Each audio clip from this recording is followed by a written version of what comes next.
საღამოშვიდობის სამეგობრებო, დღეს მე გაგცემთ პასუხს ვარ თუ არა იაღვეველი და ვინ არიან იაღვეველები და არის თუ არა საპატრიარქო იაღვეველების ბუდე. რამდენიმე კომენტარი წავიკითხე, მასთან დაკავშირებით, როცა გავაჟღერე, რომ ილია მეორე მკვდარია და ვიღაცები აღელდნენ და ასე მიწოდეს შეიუდეველო, შეიაღვეველო, ასეთო, ისეთო და დამწყევლეს და ასე შემდეგ და მინდა გითხრათ რა. კარგად მოისმინეთ ახლა მე რასაც მოგასმენინებთ აი აქედან.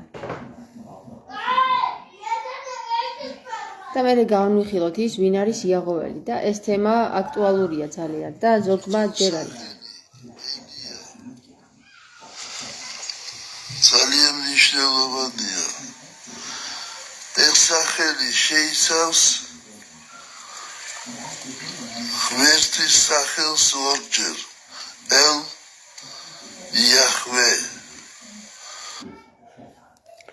ეს წითელკუდა კაცი მეგობრებო, რომელსაც თქვენ ხედავდით, არის იაღვეველი, ჩვეულებრივად მას ჩაცმულობაზეც ეტყობა, წირვების ჩატარების დროს საპატრიარქო როგორი წესით ატარებს წირვას, ეს არის იუდეური წესით წირვა, ტარდება სრულიად საპატრიარქოს მასშტაბით, ყოველი მეუფე, ყოველი მღვდელი, ყოველი ნებისმიერი პირი, რომელიც წირვას ატარებს იუდეური წესით და ეს არის ჩვეულებრივი საკითხი საქართველოს საპატრიარქოში. თუმცა მან თავის თავზე დაირქვა ქრისტიანი მართლმადიდებელი, რაც ძალიან დიდი ტყუილია და ბლეფია.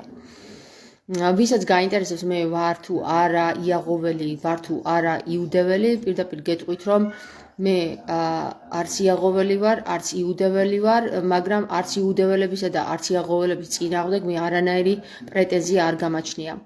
ერთადერთი პრეტენზია მე რაზეც გამაჩნია არის, როდესაც შენ ირქმევ სახელად მართლმადიდებელს და ხარ იუდეველი. ეს არის ჩემი პროტესტი, მეგობრებო, პროტესტი იმისათვის, რომ თუ გქვია შენ იაღვეველი და თუ ხარ შენ იაღვეველი, მაშინ გერქვას შენ იაღვეველი და არა მართლმადიდებელი და თუ არ ხარ შენ მართლმადიდებელი, რატომ ირქმევ იაღვეველს, რატომ ირქმევ მართლმადიდებელს, როდესაც ხარ იაღვეველი და ადიდებ იახვეს.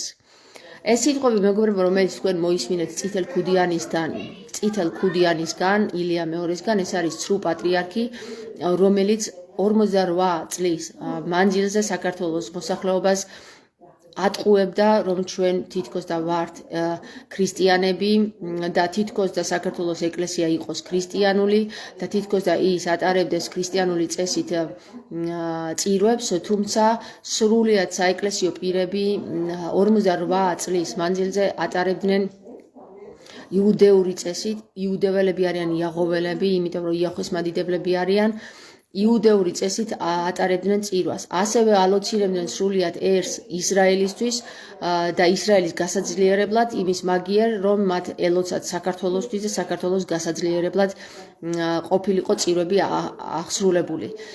ვისაც ეჭვიეპარება იმაში, რომ მე ვარ ქრისტიანი მართლმადიდებელი ქართველი, მაშინ გადახედოს ჩემს წარსულს, გადახედოს ჩემს ლაივებს, გადახედოს ჩემს წინაპრებს, გადახედოს ჩემს გვარს, გადახედოს ჩემს გარეგნობას და ასევე ჩემი გვარის ისტორიაც გამოიძიოს. მე ვარ თამარ ინასარიძე გეფარტი.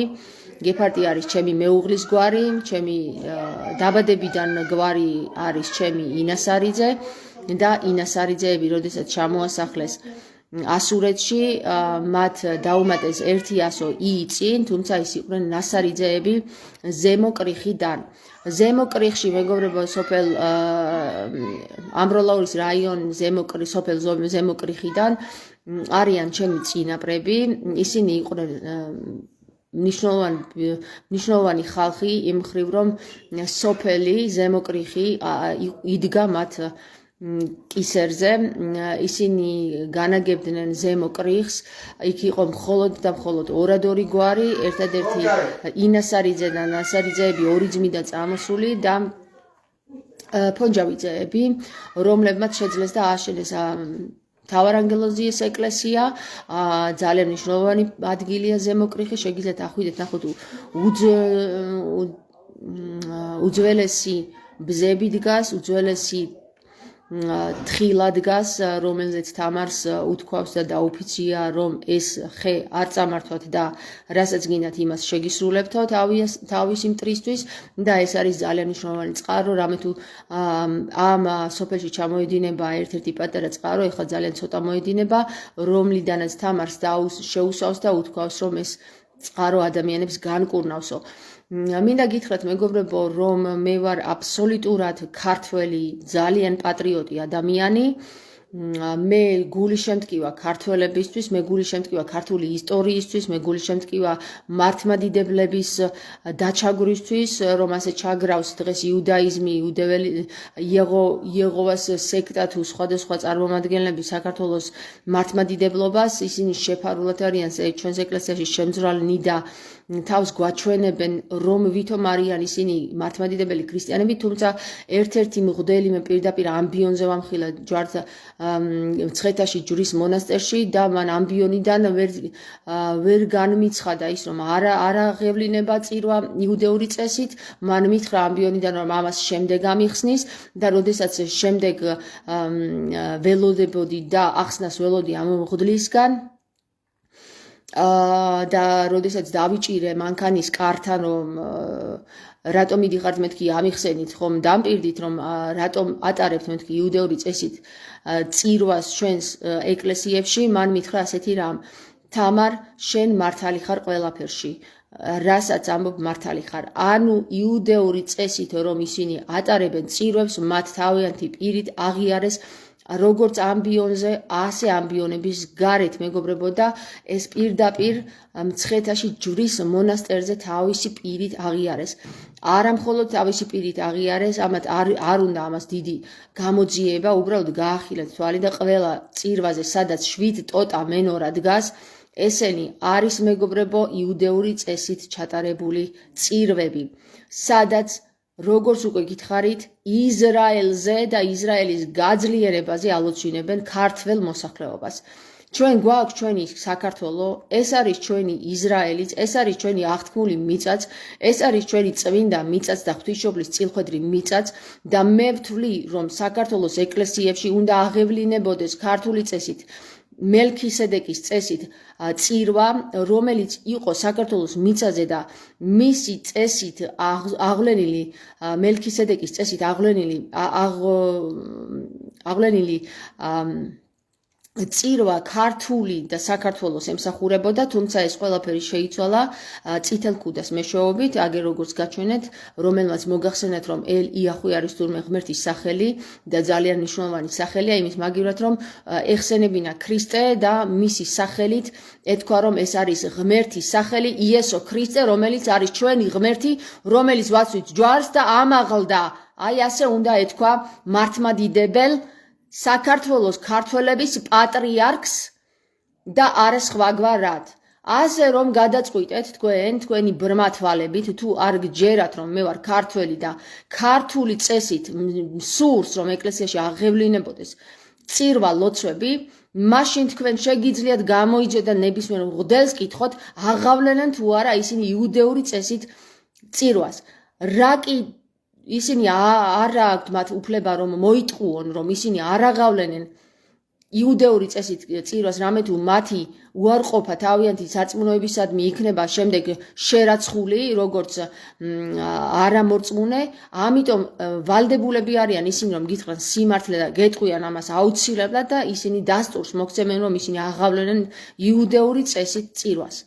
და თუ კი ისინი იტყვიან, რომ ჩვენ არ აღვავლენთ იუდეური წესით წირვას, მაშინ თქვენ შეგიძლიათ ძალიან ჩვეულებრივად კითხოთ, რატომ დგას 7 ტოტა მენორა, რომელზეც იუდეველები ლოცულობენ და რომლითაც იუდეველები ყოველ თავიანთ წირვას აღავლენენ, რატომ დგას ის წირვის დროს ეკლესიაში ამბიონზე და შემდეგ თუ ამაზე პასუხს გაგცემენ და არ მოგიშორებენ თავიდან და არ გეტყვიან, რომ ეს თქვენი საქმე არ არისო, მაშინ თქვენ მიხვდებით ყველაფერს კარგად, რომ მე ვსაუბრობ სრულიად სიმართლეს და გეუბნებით იმას, რაც დღეს სამწუხაროდ ეკლესიებში ხდება.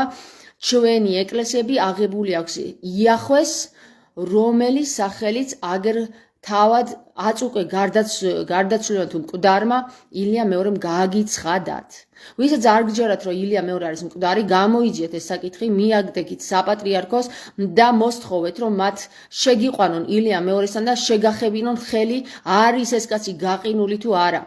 მიუხედავად იმისა, რომ ილია მეორე არის მკვდარი, სრულიად ერთს ატყუებენ, რომ ეს ადამიანი არის ცოცხალი და ნათლობებს ატარებენ მის გარეშე, არანც თუ მის გარეშე, მისი მოსაყდრის გარეშეც ატარებენ ნათლობებს.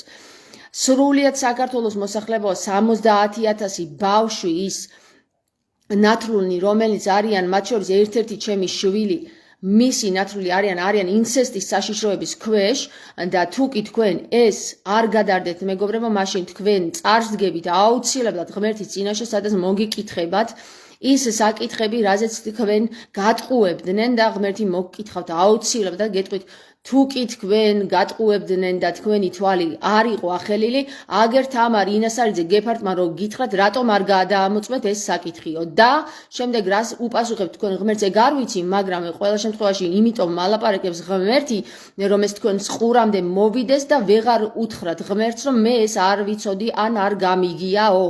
ასე რომ გადაამოწმეთ ყველა ის სიტყვა, რაც მე ხავ თქვი, ოღონდ გადაამოწმეთ არა ჭორების მეშვეობით, არამედ თავად ადექით, ასწიეთ ერთი ადგილი, მიდით საპატრიარქოსთან და მოიკითხეთ, ილია მეორე არის თუ არა ის ცოცხალი, შეგიშვებენ თუ არა და დაგადებინებენ თუ არა მასზე ხელს, რომ გაიგოთ არის თუ არა ის ცოცხალი და ტყუილებით არ გაგავსონ, როგორც დღემდე აქამდე 48 წელი უკვე ტყუილებზე გაცოცხლებდნენ იმის მოყოლით და ზღაპრების მოყოლით, რომ ვითომ საქართველოს ეკლესია არის მართლმადიდებელი ეკლესია.